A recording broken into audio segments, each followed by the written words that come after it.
और हमारे साथ मौजूद हैं सीनियर एंकर पर्सन माहिर कानून भी हैं मुनीब फारूक साहब। उनको वेलकम करेंगे। अस्सलाम वालेकुम मुनीब। जी वालेकुम सलाम। अच्छा मुनीब साहब, पहली चीज जो आपसे पूछने वाली है वो डेफिनेटली पीटीआई के हवाले से जो पेशावर हाई कोर्ट का अहम फैसला आया है, जिसमें बज़ाहिर पीटीआई को बड़ा रिलीफ मिल गया, उन्हें बल्ला वापस मिल गया। ये बल्ला आपका आता है जाता है, अब इस दफा ये 24 घंटे की खुशी है या क्योंकि कल इलेक्शन कमीशन का इजलास भी है, या आप फिर देख रहे हैं कि दोबारा बल्ला चला जाएगा? बहुत शुक्रिया। देखिए वैसे तो मैं इसे सर्कस ही कहूंगा, जो सर्कस ही चल रहा है। और अगर उसूली तौर पर देखा जाए तो एक कुछ कानून में हम एक इस्तेलाह अक्सर इस्तेमाल करते हैं, हाइपर टेक्निकलिटी। अगर आप हाइपर टेक्निकलिटी को जहन में रखते हुए कुछ फैसले करेंगे और कुछ ऐसे फैसले जिनके नतीजे में एक जमात डिसइनफ्रेंचाइज हो सकती है, उसका वोटर डिसइनफ्रेंचाइज हो सकता है, उसके टिकट होल्डर्स को मसाइल हो सकते हैं, तो मैं समझता हूं कि कुछ चीजों को सरफे नजर करना गलत नहीं होता।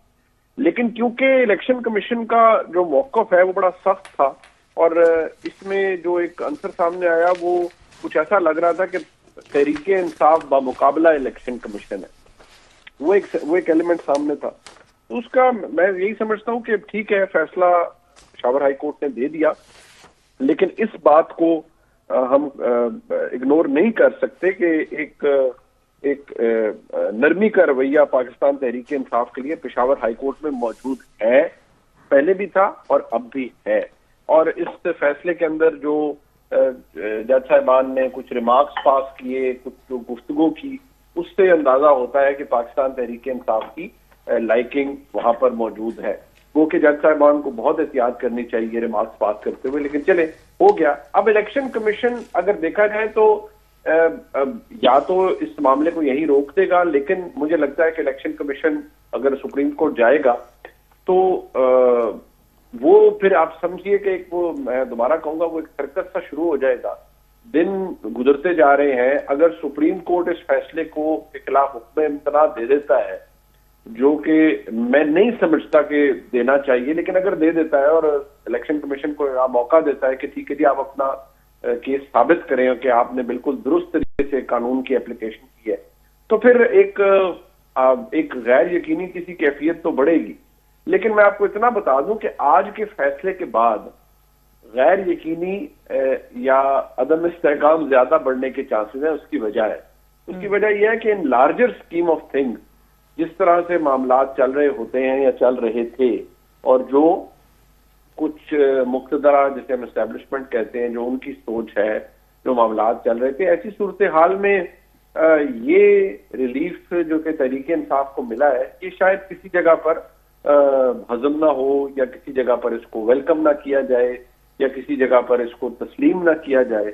ऐसी सूरत हाल में फिर तनाव और तलखी की कैफियत बढ़ सकती है, और फिर जब ऐसे होता है तो फिर वो desperate times calls for desperate measures.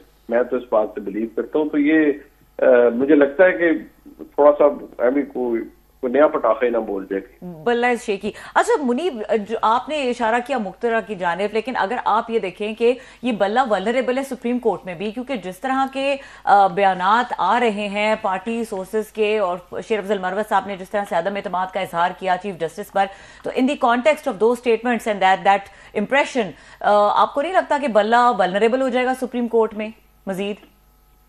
जी, बल्ला ऑलरेडी वल्नरेबल है, और सिर्फ सुप्रीम कोर्ट में नहीं है, बल्ला इस वक्त हर जगह पर वल्नरेबल है।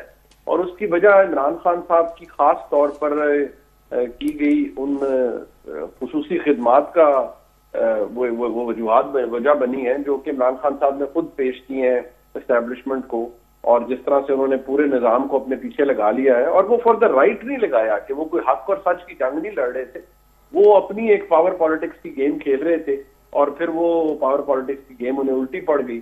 और फिलहाल हालत ये है कि जिस नहज पर इमरान खान साहब अपने आप को और अपनी जमात को ले गए, कासा साहब मुझसे बहुत ज्यादा ज़हीन और तारीख समझते हैं, वो बताएं अगर पहले सियासी लीडर ने अगर ऐसे किया होगा, तो मैं भी एजुकेट होना चाहूंगा उनकी इंफॉर्मेशन से। लेकिन मुझे लगता है कि वो जो लफ्ज है ना कि फलाने ने अंत उठा ली है, तो वो अंत तो इमरान खान साहब ने उठाई थी, अब वो उसका वो खमियाजा भुगत रहे हैं। हाँ जी साहब, ये बहुत शुक्रिया मुनीब आपका, thank you very much sir. अच्छा, अभी जो बात मैं इसमें नोट कर रहा था, जो बहस हो रही है यहाँ पर, अब ये पीटीआई जानबूझ के इस बात को डाउन प्ले कर रही है या वाकई आके अगेन वो समझते हैं कि मसला सिर्फ ये बल्ले का है। ये सिर्फ बल्ले का मसला तो नहीं है, मसला तो पूरी पार्टी का है कि अगर अगर ये बल्ला जाता है निशान, तो मतलब पार्टी नहीं है ना, आपकी पार्टी खत्म हो गई, पीटी एग्जिस्ट नहीं करती। उसी पे सारे एतराज़ात थे, उसको उन्होंने आकर डिजॉल्व करके जो इलेक्शन प्रोसेस नहीं हुआ वो ठीक ना, बला बला चीज़ें, सो उससे उन्होंने निशान वापस लिया अगेन आके इस बुनियाद पर कि आपके इलेक्शन ठीक नहीं हुए, पार्टी एग्जिस्ट नहीं करती तो भला ही गायब हो गया। तो ये सारा मेला जो रचाया गया था, इतना बड़ा जो बात हो रही है, और आज मैं देख रहा था पीटीआई वाले लोगों ने समझ लिया है, उन बेचारों ने अगेन ऑल में सिंपथीज विद देम कि बल्ला वापस आ गया तो बस फिर बात ही खत्म होगी, बस उन्होंने फैसला दे दिया, इलेक्शन कमीशन ने में मान लिया तो कहानी खत्म, तो कल परसों से हम तो अपने अपने टिकट दे के तो आगे चलेंगे। मुझे तो नहीं लग रहा कि ये काम आगे चलेगा। मेरी कुछ बात हुई है कुछ इलेक्शन कमीशन के कुछ जराए से, वो तो कल बैठ के मेरा ख्याल है इस पे उन्होंने अपना इजलास भी बुला लिया है और most probably they will go to Supreme Court. Supreme Court के हालात तो आप बता रहे हैं, तो मसला बल्ले से ज्यादा तो पार्टी का है, पार्टी होगी तो बल्ला होगा ना सर। बात ये क्लासेस साहब सर कि ये आप दुरुस्त कह रहे हैं कि जो बड़ी शॉर्ट लिव्ड होती हैं तहरीक इंसाफ की, आजकल की ये छोटी छोटी बदकिस्मती से जो खुशियां उन्हें मिल रही हैं, ये बड़ी शॉर्ट लिव्ड होती है, इसलिए कि मसला मेन वाकई आपने दुरुस्त कहा, मसला बल्ले का नहीं है, इस फैसले का नहीं है। मसला ये है कि क्या इमरान खान साहब बहैसियत बानी चेयरमैन अपने मौकफ से पीछे हटे हैं या अपनी उस रविश से पीछे हटे हैं। वो तो आज भी समझते हैं कि सानिया 9 मई एक घोंसला ड्रामा था और फॉल्स फ्लैग ऑपरेशन था। जब आप ये करते हैं तो इसका मतलब है कि आप यू आर, वो कहते हैं ना, adding insult to the injury. जो फौज को एस्टेब्लिशमेंट को 9 मई की सूरत में देखने को मिला क्लासा साहब जी, दैट वाज, मैं तो उसका डिस्पैशनेट व्यू ले रहा हूँ ना आप फौज में ना मैं फौज में हूँ, ना हम में से किसी ने फौज में जाना है ना, लेकिन है तो हम पाकिस्तानी, इस मुल्क के शहरी। आप मुझे बताइए ना कि क्या उसको, आपकी भी बड़े ताल्लुकात है, क्या फौज ने उसको as a normal one day event या इंसिडेंट के तौर पर लिया है? नहीं, उन्होंने अपनी क्लींजिंग उसके अंदर बहुत की है। बहुत से लोग अभी भी हाउस अरेस्ट हैं, बहुत से लोगों को फारिग किया गया है, बहुत से लोग इस साजिश के अंदर जो शामिल थे वर्दी या वर्दी के बाहर, उनको रेप्रिमांड किया गया है, पिनलाइज किया गया है।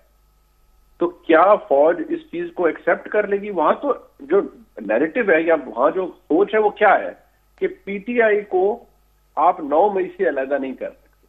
अब जब आप 9 मई से पीटीआई को नहीं अलहदा कर सकते, ये सोच वो है जो मैं मुक्तदरा की है, मैं आपके सामने रख रहा हूँ। मैं उसे सब्सक्राइब करूं ना करूं या आप करें ना करें, वो इररेलेवेंट। ठीक, इशू ये है कि वो ये समझते हैं कि जी 9 मई और पीटीआई इसको आप अलग नहीं कर सकते, जबकि दूसरा आर्गुमेंट ये है कि जनाब पूरी पीटीआई को 9 मई में तो नहीं डाला जा सकता और ना ही रगड़ा दिया जा सकता, लेकिन वहां पर जो लेंस है, जो चश्मा है, वो 9 मई का है और 9 मई के चश्मे से ही, उस ऐनक से ही पूरी पीटीआई को देखा जा रहा है। तो फिर आप खुद समझ लें कि अगर उस लेंस से देख रहे हैं आप, तो नतीजा क्या निकलेगा।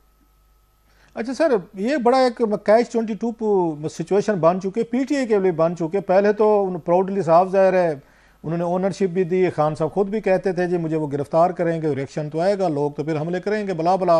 अब खान साहब का जो इकोनॉमिस्ट में आर्टिकल आया उसमें उन्होंने अपने आप को डिस्टेंस, वही वाली बात की, हमारा तो इससे ताल्लुक नहीं है। अब सवाल यह है कि खान साहब अगर इसको अगेन जो उसमें आके कहा जाता है, जो बहुत सारे लोग कहते हैं कि पहले माने तो सही कि 9 मई में थे, उसके बाद बात आगे बढ़ेगी, अगर वो मानते हैं और उसके बाद आके पीटीआई एक अपने आप को डिस्टेंस करके माफ़ी भी मांगती है, वो तो ये तो उनके लिए कन्फेशनल स्टेटमेंट आया जाएगा। खान साहब पे इस वक्त 12 मुकदमे कायम कर दिए गए, उनकी पार्टी के लोग हैं। अब वो तस्लीम करके भी अगर माफ़ी मांगते हैं तो क्या ज़मानत है जी कल को उन्हीं को ये कन्फेशनल स्टेटमेंट पे सजाएं दी जाएंगी। नहीं मानते, कहते हमारा तल्लुक नहीं, तो उसके बाद एस्टेब्लिशमेंट कहते नहीं जनाब हमारे पास वीडियोज़ हैं, सबूत हैं, चीज़ें हैं। तो खान साहब किस साइड पर जाएँ? मतलब है वो मानते हैं तो भी फंसते हैं, डिस्टेंस करते हैं तो भी उनकी बात कोई मानने को तैयार नहीं है। So where should he go now? वो कहते हैं जी damn if I do and damn if I don't, sir वो वाली सूरत हाल है खान साहब की। लेकिन मसला ये है कि इसमें खान साहब की तरफ से मैं समझता हूँ वक्त का ज़िया बड़ा हुआ है क्लासा साहब। इमरान खान साहब को ये बात फैक्ट है, हमारे जब हम ये बात करते हैं तो फिर हमें बहुतात में मुझे तो गालियां पड़ती हैं। मैं कहता हूँ कि हम सबको पड़ती हैं उस पे। वो कहते हैं सियासतदान और सहाफ़ी को जो हो ना, जो इंडिपेंडेंट कुछ हैं, कुछ उनको थिक स्किन होना चाहिए। ये चर्चिल का कोट है, अगर मैं गलत नहीं कह रहा, कि सियासत और सहाफत में ये चीजें बर्दाश्त करनी पड़ती हैं, सो इसको दिल पे ना लिया करें।